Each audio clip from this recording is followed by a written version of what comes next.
The citrus industry is celebrating, and with good reason. 2020 was a record-breaking export season with 146 million cartons of fruit delivered to the rest of the world. In this morning's episode of Plaas TV, Justin Chadwick from the Citrus Growers Association discusses the reasons for this exceptional crop. We also celebrate 4 pioneers in the wine industry. But let's switch over to Lisa Roberts for the news first.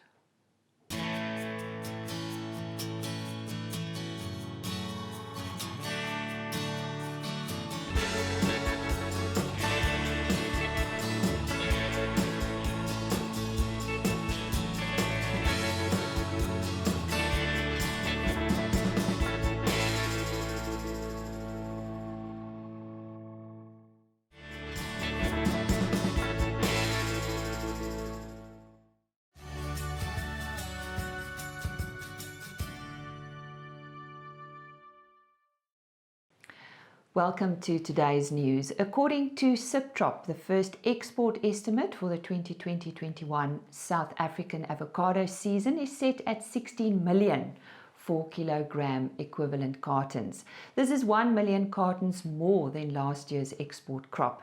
Despite this year's being an off year in the alternate bearing cycle of local avocado orchards, the many new orchards coming into production buffer the drop in volumes. Pack-outs are expected to be higher due to improved fruit size, which is a direct result of the sustained rain this summer.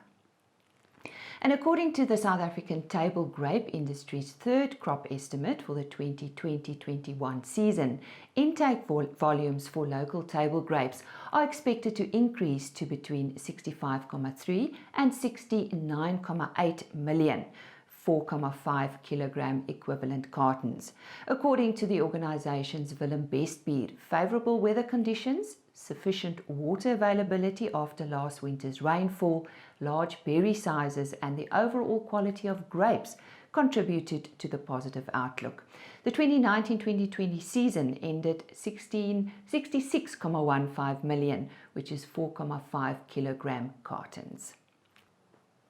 And McCain Foods recently appointed Unati Mhlatyana as its new managing director. Unati was previously employed in leadership roles with PepsiCo and SAB AB InBev. According to a statement by McCain, Unati intends to drive a purposely led business model with a sustainable profitability trajectory. And that's today's news, but stay with us. Netafim. Grow more with less.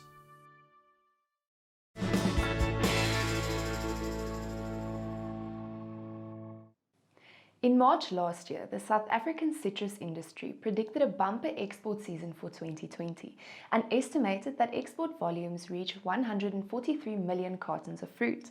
However, they delivered a record-breaking 146 million cartons of South African citrus to the rest of the world. Joining me now is the CEO of the South African Citrus Growers Association, Justin Chadwick. Justin, welcome.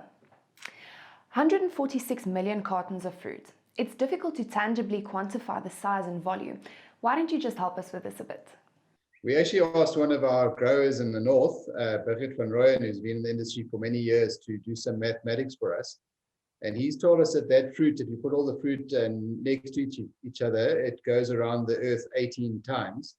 And if you put the boxes, the 146 million boxes, one on top of the other, they'll go to the moon and back. So it just shows you the sort of volumes we're talking about. It's a massive amount of fruit. Justin, what contributes to this success? So I think, agriculture goes in cycles. So when a sector is having a good year, growers tend to gravitate towards that sector. And the citrus industry has shown good returns for a number of years now, particularly in the soft citrus sector and in the lemon sector. And as a result, we've seen a massive increase in plantings. So if we go back 10 years, we've just seen this every year, a couple of thousand hectares being planted up to citrus. For example, in the Western Cape, they've taken out a lot of wine grapes and replaced those with citrus. So we see this happening all over, and that fruit, which was planted 5 years ago, is now coming into production. And so we see this massive increase will continue for the next 10 years. We did some long-term projections, and in 10 years' time, in 2031, we'll be at 230 million cartons. So, provided we can get everything right, that's where we're headed. What does this mean to South Africa and the citrus industry, or should I rather say the producer? So in terms of earnings, the last earnings we have were from 2019. We still haven't calculated 2020 yet. But 2019 was 20 billion rand. And because it was a record crop, so a much bigger volume, and also the prices in the market were a lot better. So we're anticipating perhaps 24 billion rand in terms of revenues in 2020. In terms of jobs, we have about 120,000 people employed on farm and in pack houses, and obviously lots more in the value chain. So upstream and downstream, a lot more people employed. So it is a big employer in South Africa. We're very labor intensive. Hence, COVID was a big worry because you rely on people and you don't want people to be sick, isolated, or in quarantine. But yeah, that's basically what the sector means to the economy. I'd like to talk to you about our market, who our market is, and with that I still believe you are facing a few challenges as far as transport and freight is concerned, with local trucks not getting where they're supposed to be on time, as well as problems in our harbour, not only our harbours but also the harbours in Europe. Am I correct? Yeah, so just to start with where our markets are, the EU, Europe and the UK have traditionally been our biggest markets. They absorb between 40 and 45% of our fruit. And last year, they even took a little bit more. We found with COVID, the Western world and USA and Europe in particular had this huge demand for vitamin C and oranges in particular. So we saw a lot of fruit going into Europe. Increase in the US as well, big increase into the USA, although we only have access from the Western Cape and Northern Cape for the USA. So we didn't see that significant increase, but there was a big increase. And then, funnily enough, in Asia, there is not the same tendency to see citrus and vitamin C as being a remedy against colds and flus. So we actually saw Asian markets not coming off a little bit. Your second part of your question was around the logistics, etc. So we haven't actually started our season yet, but we're watching what's happening with the deciduous fruit and the table grapes and the other sectors that are actually exported at the moment. And we are concerned. There have been long turnaround time for vessels in Cape Town port. And that's what happened to us last year. We had some vessels sitting outside port for over 2 weeks. And that means that there's fruit sitting in those vessels from the other ports. And eventually shipping lines even started skipping a Cape Town port completely. So we do see, we see that the problem hasn't been alleviated yet. We are in very big talks with Transnet. In fact, we've got a meeting with them later in February, and we're wanting to hear from them what their plan is. It's mostly around equipment failing and not having enough equipment at the port to be efficient. So we want to find out from them what their procurement plans are, etc., in terms of equipment, and to make sure that we can start our season on a good foot. The other points about road transport really caught us by surprise last year. It was a real concern. You'll remember the burning of trucks and the xenophobia, etc. And as a result, some truck drivers refused to provide transport at all. They were obviously worried. Others would only travel during the day. And that causes huge congestion in the port, because all of those trucks then arrive in the port in at one time. And I don't know if you've ever traveled in Durban before, but there's a road called Bayhead Road, and that road takes you to the container terminals. And it's it is just totally congested during our season. So we have to have some plans. I know that there is a Bayhead planning group from the municipality, because it all falls under the Durban or Tekwini municipality. So we are also discussing with them how to improve that access into the terminals. In closing, Justin, talk to us about your forecast for 2021. More good news?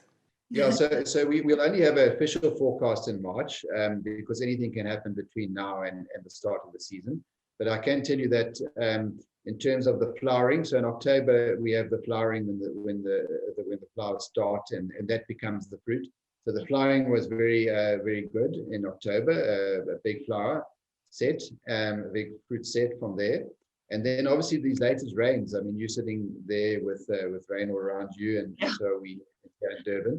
And the rain hasn't stopped for a number of days now. So all of that additional rain will cause that fruit to get bigger and size up really nicely. In fact, it might even get a little bit too big, unfortunately. So, but it does lead us to believe that there will be a big crop in 2021. And that was Justin Chadwick from the Citrus Growers Association.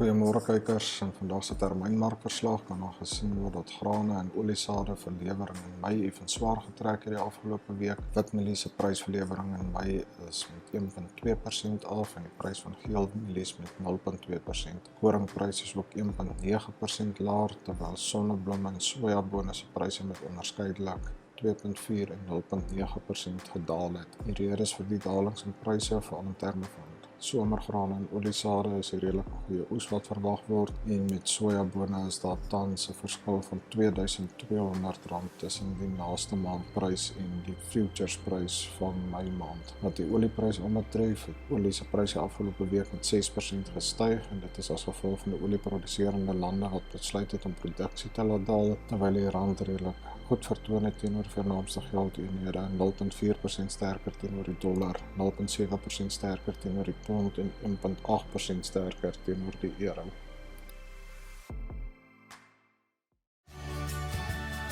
NutriFeeds, die formule vir sukses.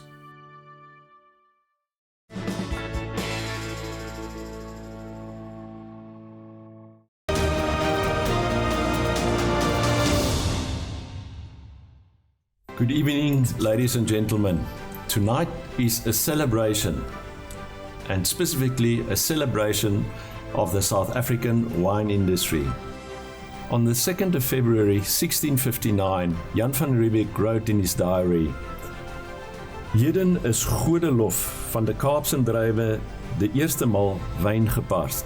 Directly translated in English, it means, "Today, praise be to God, wine was pressed for the first time from Cape grapes." It's truly an celebration if you take into account that no other wine industry in the world know their date of inception. So we are celebrating this moment in our heritage. This year, the wine industry and all its partners gather in very different circumstances. For the last 9 years, Groot Constantia was the site of this annual celebration in person. Usually, the atmosphere was filled with anticipation, excitement, and hearty interactions. And here we are meeting virtually. We are very fortunate to have a harvest this year. We cannot simply take it for granted. The symbolic blessing of the harvest is therefore an expression of our gratitude for a number of reasons. Elements of nature, the soil, sun, wind, and rain, human intervention through creative and artistic minds, as well as hearts beating with passion. We want to welcome and at the same time congratulate those recipients of awards tonight for their contribution to the industry, giving of themselves, their talent, their time, and their treasure. So ladies and gentlemen, colleagues and friends, lovers of wine from around all corners of our beloved country and the world, the Board of Groot Constantia is indeed honored to welcome you all warmly and most sincerely to the 2021 Wine Harvest Commemorative Function.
Beyers is 'n soos die Engels sal sê 'n visionary. Hy sien vooruit.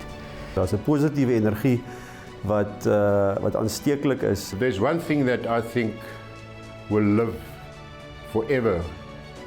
That is the legacy that he's left South Africa with, and that was putting pinotage onto the international map. Die werk wat hy ingesit op die kultivar waar niemand regtig waar gefokus op pinotage het, van die wingerd af regdeur tot in die bottel, en hy praat nou van wynmaak tegnieke, hoe om pinotage as 'n kultivar beter te verstaan. Beyers het die hele wynbedryf gemotiveer om pinotage te praat en te drink. Hy is Mr. Pinotage.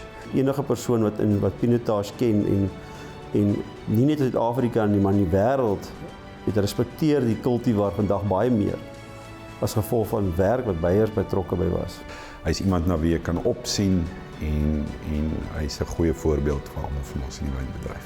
So Beyers, I think, has walked deep steps in the South African wine industry, and I think this award is well deserved for his input that will live for many years to come still. Ek hy verdien die toekenning die meeste. First of all, I want to thank you for the privilege and honor you have bestowed upon me to receive this prestigious award. I want to end with a saying or quote out of Nelson Mandela, my own and the wine industry's and Constantia's diary. Never and never again we will stop pursuing the quality of South African wine and grapes. Never and never again we will stop praising the Lord for the excellent soils and climate to make wine in South Africa. I thank you.